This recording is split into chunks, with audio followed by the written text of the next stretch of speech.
अपने देश के अंदर जो इस तरह की भावना भड़का के देश की एकता और अखंडता को तकलीफ नुकसान पहुंचाने का जो आप काम कर रहे हैं, ये बहुत गलत बात है।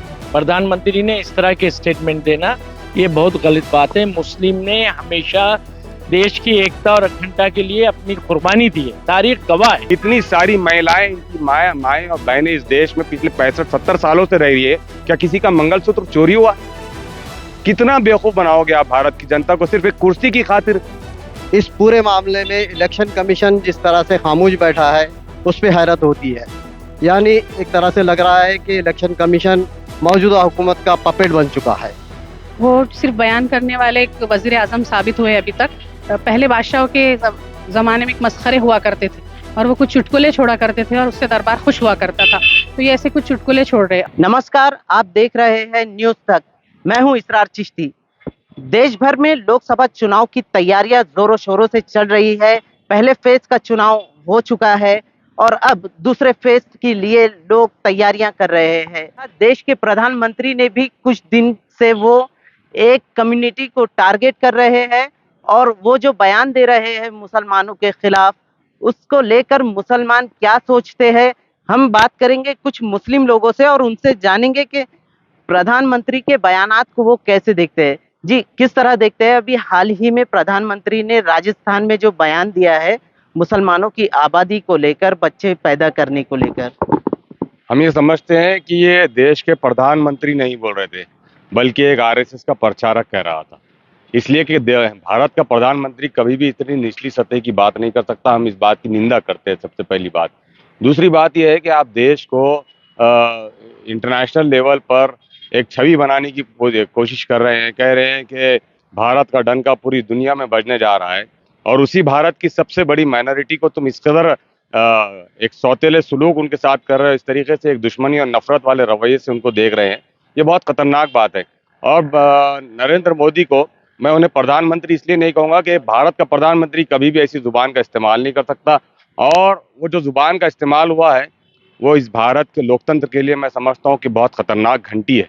और हर इस भारतीय को, चाहे वो किसी भी धर्म से ताल्लुक़ रखता हो और वो किसी एक समाज को टारगेट करके उसके ताल्लुक़ से नफरत भरकर कभी भी देश को लोकतंत्र, मजबूत लोकतंत्र नहीं बना सकते और कभी भी ये भारत देश को दुनिया के सुपर पावर ताकतों की लाइन में लाकर खड़े नहीं कर सकते। ये सिर्फ भारत की जनता को बेवकूफ़ बनाने का काम है। इनके आपस में नफरत पैदा करके ये एक दूसरे के खिलाफ खड़े करना चाहते हैं। किस लिए? सिर्फ इक़्तिदार के लिए, सिर्फ कुर्सी के लिए। ये 10 साल सत्ता में रहे और कह रहे हैं कि ये कांग्रेस जो है तो भारत की संपत्ति मुसलमानों के हाथ में देना चाहती थी, ज़्यादा बच्चे पैदा करने वालों के हाथ में देना चाहती थी। मोदी कहते हैं कि हिंदू महिलाओं को कहते हैं कि अब तुम्हारा मंगलसूत्र महफूज नहीं है। तो मैं इनसे पूछना चाहूँगा, आरएसएस के प्रचारक रह चुके हैं, इतनी सारी महिलाएं, इनकी माएँ और बहनें इस देश में पिछले 65-70 सालों से रह रही है। क्या किसी का मंगलसूत्र चोरी हुआ? कितना बेवकूफ बनाओगे आप भारत की जनता को सिर्फ एक कुर्सी की खातिर, सत्ता की खातिर? यानी कि आप खुद ही अपने हाथों से, अपने मुंह से, अपनी जुबान से कह रहे हैं कि पिछले 65 सालों से इस देश में चोरी और डकैती होती आई है। अगर चोरी और डकैती हुई होती तो क्या भारत आज इस मकाम पर होता? तो हम ये समझते हैं कि ये नरेंद्र मोदी का सिर्फ और सिर्फ एक चुनावी भाषण है, उससे बढ़कर कुछ नहीं है। भारत की जनता बहुत जल्द इसका जवाब, चाहे वो किसी भी धर्म और समुदाय से ताल्लुक़ रखते हो, वो बहुत जल्द जो है तो इसका जवाब उनको देगी। हाल ही प्रधानमंत्री ने ये भी कहा था, मुस्लिम रिजर्वेशन की अगर बात की जाए तो उन्होंने कहा था कि दूसरी जो कम्युनिटीज है उनका रिजर्वेशन लेकर कांग्रेस सरकार मुसलमानों को रिजर्वेशन नहीं, मुस्लिम को रिजर्वेशन का ये है कि सच्चर कमेटी का जो अहवाल है इससे पहले ही जाहिर हो गया था। और मेरा जहाँ तक ख्याल है 2004-05 के अंदर पार्लियामेंट में ये बात आई थी। और मुस्लिम समाज जो है गुज़िश्ता 70 सालों से बिछड़ा हुआ है और उसके लिए रिजर्वेशन की बात की गई।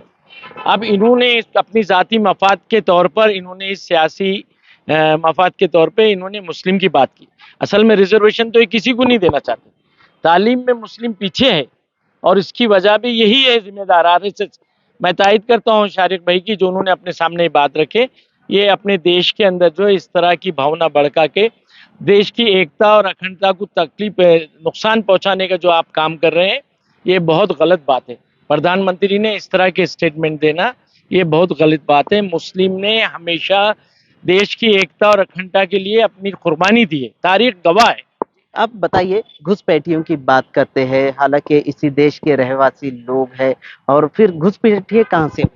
देखिए, जहाँ तक वज़ीर आज़म ने मुसलमानों को घुसपैठिए कहा है, तो मैं आपको बता दूँ कि इस मुल्क की आज़ादी में और इस मुल्क की तामीर में मुसलमानों का कलीदी किरदार रहा है और मुसलमानों ने हमेशा आगे बढ़कर इस मुल्क के लिए तो कुर्बानी पेश की है। लेकिन ये महज़ मफ़ाद परस्ती और सियासी इक़्तिदार के लिए, मुसलमानों को हाशिए पे डालने के लिए और एक अक्सरियती फ़िरक़े को खुश करने के लिए इस तरह के बयान दिए जा रहे हैं। वज़ीर आज़म को ये क़तई ज़ेब नहीं देता कि वो इस तरह के नफ़रत के बयान दे, ज़हर आलूद फ़िज़ा बनाए और इश्तियाल अंगेज़ी करे। जिस तरह से वो बयानात दे रहे हैं, वो एक वज़ीर आज़म के शायान शान नहीं है। इस पूरे मामले में इलेक्शन कमीशन जिस तरह से खामोश बैठा है, उस पे हैरत होती है। यानी एक तरह से लग रहा है कि इलेक्शन कमीशन मौजूदा हुकूमत का पपेट बन चुका है। जी, आप बताइए, प्रधानमंत्री एक कम्युनिटी को लेकर टारगेट कर रहे हैं, तो क्या इसका जो असर है ये चुनाव में देखने को मिलेगी? देखिए, मैं तो यही कहूँगा कि ये चुनावी भाषण है और ये चुनाव के लिए सब किया जाता है। शायद लुधियाना ने बहुत अच्छा शेर कहा था, ये जश्न ये हंगाम में दिलचस्प खिलौने हैं। ये जश्न ये हंगाम में दिलचस्प खिलौने हैं। कुछ लोगों की कोशिश से कुछ लोग बहल जाए। और मोदी जी साहब ये कहेंगे कि हमें, तो मैं अभी सर्च कर रहा था, भाषण तो मुझे सब अच्छा भाषण नजर आया। बीजेपी के प्रधानमंत्री भारत रत्न अटल बिहारी वाजपेयी ने कहा था, पार्टियां आएगी जाएगी, सरकारें आएगी जाएगी, टूटेंगी बनेगी, ये देश सर्वोपरि है, यहाँ के जो है राजनीति रहना चाहिए, लोकतंत्र रहना चाहिए। तो जो आपके पार्टी के जो पूर्व मंत्री है, जिनकी बुनियाद पे आप यहाँ तक पहुंचे हैं, आप कम से कम उसका तो ध्यान रखना चाहिए। और ये तो ये जो उनका हमला है, ये उसको मुसलमान से जवाब देने की जरूरत नहीं है, ये तो कांग्रेस से जवाब देना चाहिए उसका। कांग्रेस डायरेक्ट अटैक कर रहे हो, और 70 साल 65 साल से कांग्रेस हुकूमत में थी, तो मुसलमानों के तो हाल तो बता दिया गया है सच्चर कमेटी के अंदर।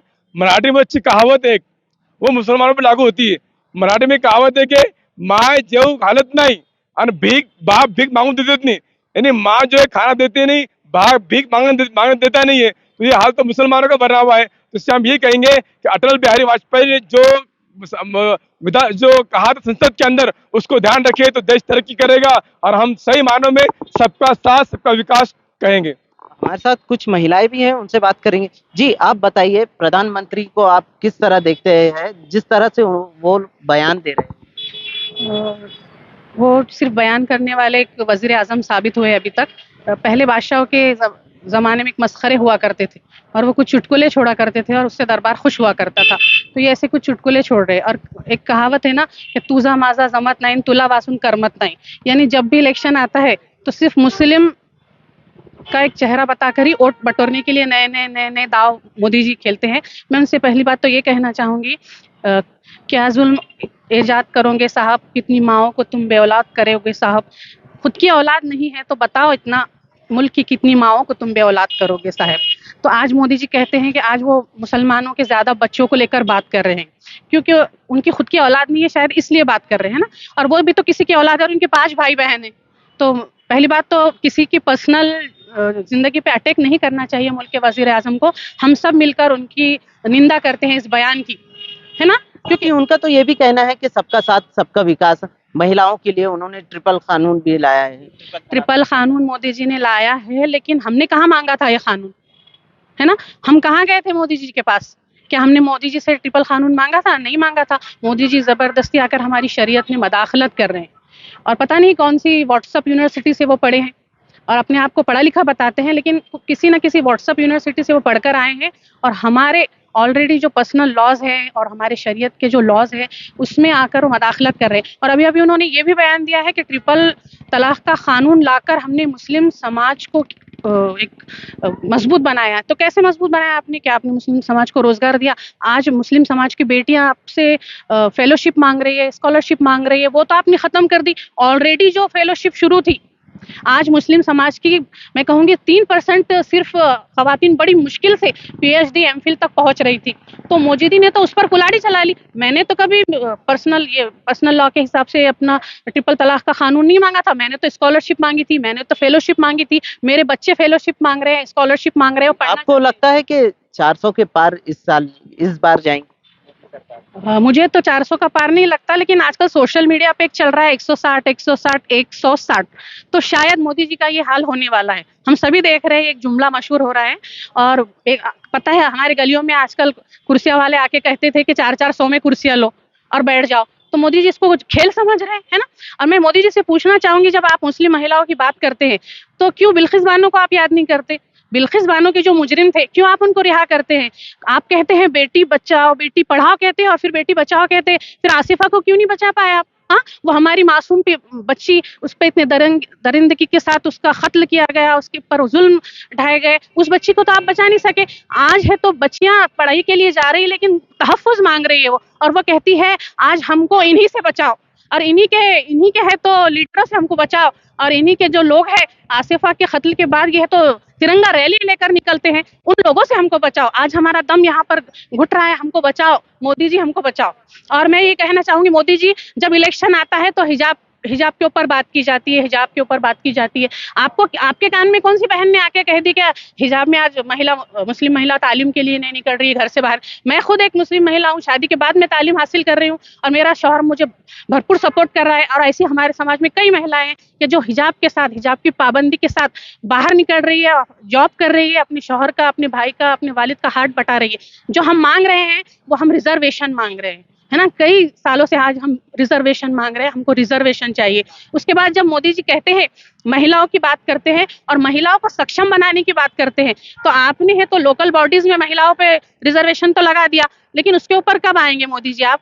क्यों आपको लगता है कि जब महिला आ गई तो फिर वो सवाल पूछेंगी, है ना। सवाल पूछने की इससे हमको बचाने के लिए आप हमारे पे बिल लाते हैं, है ना। और आज करोड़ों महिलाएं जब उस बिल के खिलाफ में निकलती है और मोर्चे निकलते हैं, धरना वो करता है, तो मोदी जी के कान में कोई बात नहीं पहुंचती हमारी। तो मोदी जी बिल्कुल गलत कर रहे हैं।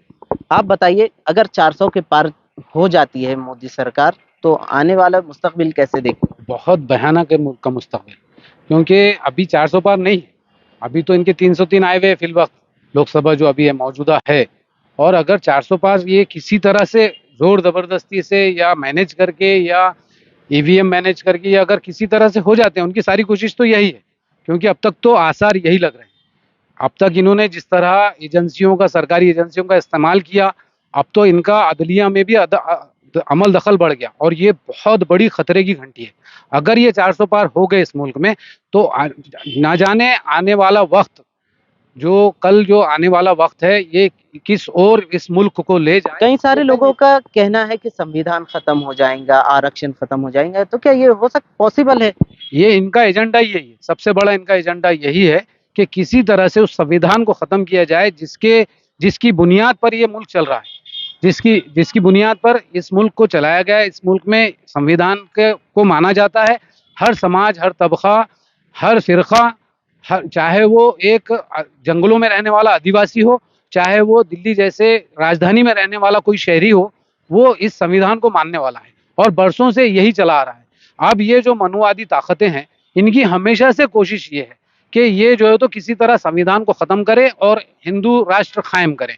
अगर ये अपनी कोशिश में कामयाब हो गए और 400 पार अगर किसी तरह इनका चला गया, अभी इसी इलेक्शन कमीशन का आप जो रोल देख रहे हैं, ये इसका एक झलक है, मामूली झलक। इससे पहले आप देख चुके हैं कि किस तरह इन्होंने एजेंसियों का इस्तेमाल किया, ईडी का इस्तेमाल किया, सीबीआई का इस्तेमाल किया, आप देख चुके हैं। अब इसी की बारी है, अब इसी फुल एक्शन में किसके खिलाफ है कि वो उद्धव ठाकरे को एक मामूली बात पर नोटिस जारी कर देता है, और वही बात पर वो मोदी के खिलाफ नोटिस जारी करने में हिचकिचाता है, खामोशी इख्तियार करता है। यही एक बहुत बड़ा मुद्दा है हमें सोचने के लिए कि आने वाला वक्त हमारा कैसा होगा। आपको लगता है कि 400 के पार चल जाएंगे? अगर 400 के पार जाते हैं तो मुस्तकबिल कैसे रहेगा मुसलमानों? बिल्कुल नहीं जाएंगे इंशाल्लाह, इसलिए कि अकेले मुसलमान ही नहीं बल्कि इस देश को चाहने वाले कई पुरअमन हमारे हिंदू भाई भी है, दलित भाई भी है, क्रिश्चियन कम्युनिटी है। और हम उम्मीद करते हैं कि ये 2024 है, 2024 के इनके झूठे वादे इन्हीं के मुंह पर जनता भारत की फेंक कर मारेंगी। और रहा सवाल मुसलमानों के मुस्तकबिल का, तो मोदी जी हो या कोई आरएसएस का प्रचारक हो, वो इस बात को अच्छी तरीके से समझ ले कि जब तक इस मुल्क की सबसे बड़ी माइनॉरिटी को आप गले में हाथ डालकर सीने से नहीं लगाएंगे, तब तक ये मुल्क आपके ख्वाबों को शर्मिंदा ताबीर नहीं करेगा। ना ये मुल्क दुनिया का सुपर पावर मुल्क बन पाएगा, ना हम सुकून से रह पाएंगे, ना कोई और सुकून से रह पाएंगे। इस तरीके की नफरती भाषा नफरत के माहौल को और नफरत का जो जहर ये लोग जहनों में भर रहे हैं, इसको कहीं ना कहीं ख़त्म करने की ज़रूरत है।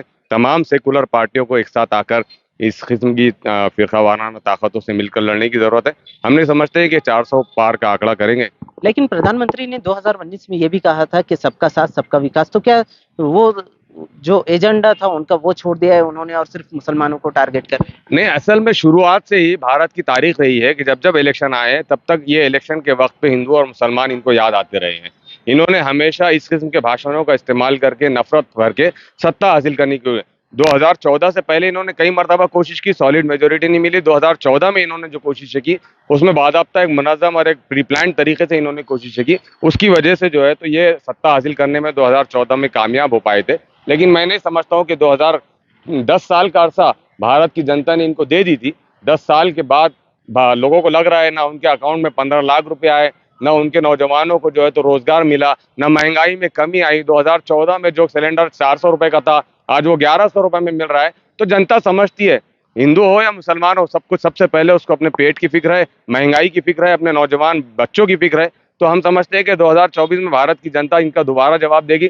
ठीक है, नफरत का कारोबार अगर खुदा ना खास्ता ये थोड़ा इनको बढ़ावा भी मिल जाए, उसमें कुछ इजाफा भी हो जाए, तो नफरत कभी भी दुनिया में नहीं पली बढ़ी है। इसका अंजाम फर्स्ट फेज हो गया है। क्या लगता है कि ये जो प्रधानमंत्री अपने भाषण में इस तरह के जो बयानात दे रहे हैं, सेकंड फेज में उनको कुछ कामयाबी मिलेगी? देखिए, पहले मरहले की पोलिंग ने बता दिया है कि एनडीए किस मकाम पर खड़ा है।